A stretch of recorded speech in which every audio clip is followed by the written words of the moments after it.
7월 27일 생생주식입니다. 자, 미국 증시는 일단 안정적인 흐름을 금요일까지 유지해주는 그러한 흐름이 나타나고 있죠. 자, 나스닥 지수 그리고 S&P 500 지수를 놓고 보면 계속해서 완만하게 역사적인 고점을 경신해 나가는 그러한 흐름이 나타나고 있다라는 점을 알 수가 있어요. 자, 미국 증시에서는 제가 주식장인과 멤버십 분들에게는 딱 한 종목 팔란티어 테크놀로지스를 추천드렸던 종목인데요. 이 종목 하나 제가 딱 하나 추천을 드렸었는데 최근까지 계속 고점을 높이면서 상승하고 있는 그런 모습이 나타나고 있어요. 자, 이번 주 국내 증시는요, 네 가지 내외적인 변수가 있다. 네 가지 이슈가 증시에 영향을 줄 가능성이 있다. 이렇게 봐야 되는데 하나하나 좀 짚어보도록 할게요. 자, 첫 번째로는 역시 뭐니 해도 한미 관세 협정입니다. 한미 관세 협정이 과연 어떤 결론에 도달할 것인지 이번 주에 노출된다라고 보시면 될 것 같아요. 미국은요, 한국에 대해서 관세 15%를 제시할 가능성이 높죠.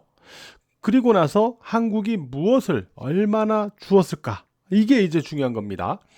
일단 대규모 투자 관련된 부분이 있는데 아마 미국이 대규모 투자를 요구했겠죠. 여기에 대해서 한국이 이제 어느 정도 대미 투자를 결정할 것인가인데 대통령이 이재용 회장 등을 만났죠.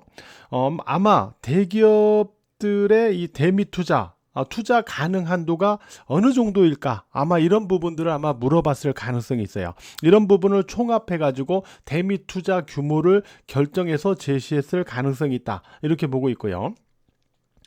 그 다음에 농산물, 특히 쌀 개방과 관련된 부분, 여기에 이제 소고기 개방과 관련된 부분이 있습니다. 방위비 인상은 아마 미국이 별도로 협상을 이 부분은 진행을 하려고 할 가능성이 있기 때문에 이번 협상에서는 다소 조금 제외됐을 수도 있다라는 얘기도 있는데 이거는 좀 변수로서 좀 작용이 될 것 같고요. 여기에 대해서 이제 한국 측에서는 이 조선업 협력 방안과 관련된 어떤 카드를 내면서 다른 부분에 대한 어떤 부담을 감소시키려고 노력했을 가능성이 있다. 이렇게 보고 있습니다. 그래서 여전히 이 조선업 협력 방안이 키를 쥐고 있다. 이렇게 좀 보고 있는 부분도 있어요. 아마 협상은 어쨌든 타결이 될 거예요. 타결이 될 텐데 그 내용이 어떠할 것이냐, 이게 이제 증시에 영향을 주겠죠. 한국 입장에서 놓고 볼 때 선방했느냐 아니면은 굴복의 내용이냐, 이런 내용에 따라서 증시에 영향을 줄 거다라고 봐야 될 것 같습니다. 그 다음에 이제 두 번째로는 세법 개정안 초안 공개가 있어요. 이제 주 초반에 있는데 여기에서 증시에서 가장 주목하는 부분은 주식 양도세 부분하고 그 다음에 증권 거래세 부분입니다. 주식 양도세는요, 기존의 10억 원에서 50억 원으로 일단 올랐었죠. 인상시켰었죠. 대주주 주식 매매 한도 10억 보유 한도를 10억에서 50억 원으로 인상을 시켰었는데 이거를 뭐 원위치 한다 아니다 뭐 이런 여러 가지 얘기가 있었어요. 그다음에 증권 거래세죠. 증권 거래세는 원래는 0.25%에서 0.15%로 0.1%포인트가 인하가 됐었죠. 이 부분을 다시 또 원위치 시키느냐 아니냐 이런 얘기를 갖다 놓고 이제 말들이 많아요. 자, 이런 상황에서는 과연 어떤 초안이 공개가 될 것인가인데 아무래도 정부와 여당의 입장에서는 이러한 한국 증시에 모처럼 찾아온 어떤 상승기죠. 이 부분을 최대한 무너뜨리지 않으면서도 인상할 수 있는 방안을 제시하지 않을까? 라고 개인적으로는 좀 생각을 하는데 뭐 기대 사항일 수도 있고 아니면 실제로 그렇게 될 수도 있는데 일단 주식 양도세 같은 경우는 10억 원에서 그러니까 50억 원을 다시 10억 원으로 원위치 시키기보다는 30억 원 정도로 일단 약간 조절하는 이러한 어떤 안이 나올 가능성. 그리고 증권 거래세 같은 경우는 일단 다시 0.25%로 원위치 하기보다는 약간의 일단 인상을 통해서 점진적, 그러니까 점진적으로 조금씩 일단 인상을 시켜 나갈 수 있는 방안, 이런 부분 쪽으로 좀 제시를 하지 않을까, 이렇게 개인적으로는 좀 생각을 해보고 있습니다. 그리고 이번 주 또 한 가지는 이제 파월 의장의 기자회견이 있어요. 금리 동결은 유력합니다. 다만 이제 파월 의장이 향후 금리 방향성에 대해서 어떤 언급을 할 것이냐, 바로 이 부분을 주목을 하겠죠. 그리고 네 번째가 이제 경제 지표입니다.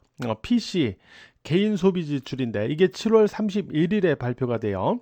관세 영향이 어느 정도냐, 라는 점을 체크할 수 있는 지표 중에 하나입니다, 이게. 그래서 이게 주목을 받을 것 같고요.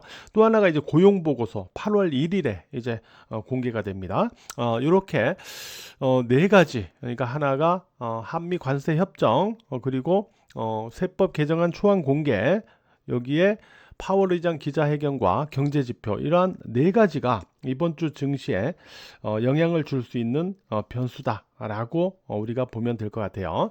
자, 이런 상황에서 코스피 지수 주봉 차트를 갖고 일요일이니까 주봉 차트를 갖고 양시장을 살펴보면 코스피 지수는 지난주에는 행보 등락의 흐름을 유지해 줬다라는 점을 알 수가 있어요. 물론 이 박스권 내에서는 위아래 좀 등락의 변동성은 있었습니다만은 궁극적으로는 행보 등락의, 이 박스권 행보 등락의 모습을 계속 유지하는 그런 상황이었는데, 주봉 차트로 보면은 상승 탄력이 둔화된 가운데 또 5주 이평선은 지지를 하고 있는 그런 모습입니다. 그래서 다소 지금이 코스피 지수는 기로점이다 라고 볼 수가 있는데, 자, 앞서 우리가 살펴봤던 네 가지 변수와 관련해 가지고, 자, 5주 이평선을 하향할 거냐 아니냐, 위로는 3200포인트를 저점상 지지로 전환할 수 있느냐 아니냐, 여기에 따라서 방향성이 위냐 아래냐를, 단기 방향성입니다만은 위냐 아래냐를 결정할 수 있는 그런